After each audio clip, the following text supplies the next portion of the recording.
പശ്ചിമേഷ്യയിൽ ആക്രമണങ്ങൾ അവസാനിപ്പിക്കാൻ ഇറാനും അമേരിക്കയും തമ്മിൽ ധാരണയായി.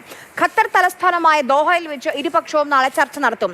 ഹോർമുസിലൂടെ കടന്നുപോകുന്ന കപ്പലുകളെ തൽക്കാലം ആക്രമിക്കില്ല എന്ന് ഇറാൻ വ്യക്തമാക്കി. അതേസമയം ലെബനോനിൽ ഇസ്രയേൽ നടത്തുന്ന ആക്രമണങ്ങൾ നാളെ നടക്കുന്ന കൂടിക്കാഴ്ചയിൽ ചർച്ചയാകില്ല. ദുബായിൽ നിന്നും സുരേഷ് വെള്ളിമുറ്റത്തിന്റെ റിപ്പോർട്ടിലേക്ക്. കഴിഞ്ഞ ചൊവ്വാഴ്ച മുതൽ വലിയ ആക്രമണങ്ങളാണ് ഗൾഫിലും ഹോർമൂസിലുമായി അമേരിക്കയും ഇറാനും നടത്തുന്നത്. വലിയ നാശനഷ്ടമുണ്ടായി. ഖത്തറിൽ ഒരു നാവികന് ജീവൻ നഷ്ടപ്പെട്ടു. അതോടൊപ്പം തന്നെ ബഹ്റൈനിലും കുവൈറ്റിലും ഉണ്ടായിട്ടുള്ള ഇറാൻ ആക്രമണങ്ങളിൽ താമസ കേന്ദ്രങ്ങൾക്ക് നേരെ ആക്രമണം ഉണ്ടാകുന്നു. അമേരിക്കയുടെ നാവിക കരസേനാ താവളങ്ങൾ ലക്ഷ്യം വെച്ചുകൊണ്ട് ആക്രമണം ഉണ്ടാക്കുന്നു. മിസൈലുകളും ഡ്രോണുകളും ഉപയോഗിച്ചാണ് ആക്രമണം നടത്തിയത്.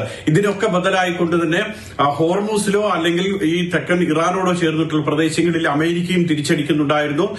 സിരിക്ക്, ഗുഷൈം തുടങ്ങിയ മേഖലകളിലായി 10ഓളം തവണ അമേരിക്ക ആക്രമണം നടത്തിയതായും റിപ്പോർട്ടുണ്ടായിരുന്നു. ഇത്തരത്തിൽ സംഘർഷം വർദ്ധിച്ചു വരുന്ന സാഹചര്യത്തിലാണ് പുതിയൊരു നിർദ്ദേശം ഉണ്ടാകുന്നത്.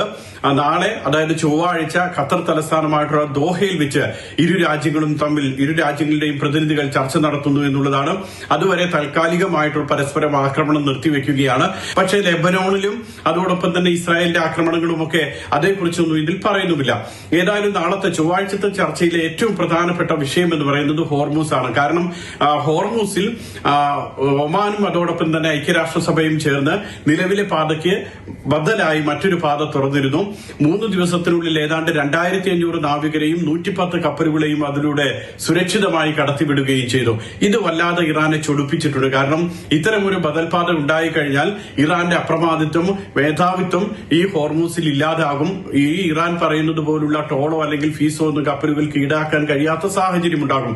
ഇതാണ് ഇറാൻ ഇത്തരത്തിലുള്ള ആക്രമണം നടത്താനുള്ള കാരണം. അതിലൂടെ കടന്നുപോകുന്ന ചരക്ക് കപ്പലുകളെ ആണ് ഇറാൻ ലക്ഷ്യം വെച്ചിരുന്നത്. ഏതായാലും ഈ ബദൽപാത അത് എങ്ങനെ ഇറാൻ അംഗീകരിക്കുമെന്നാണ് കാത്തിരുന്ന് കാണേണ്ടത്. നാളത്തെ ചർച്ച അതുകൊണ്ട് തന്നെ നിർണായകവുമാണ്. ദുബായിൽ നിന്ന് സുരേഷ് വെള്ളിമുറ്റം, മാതൃഭൂമി ന്യൂസ്.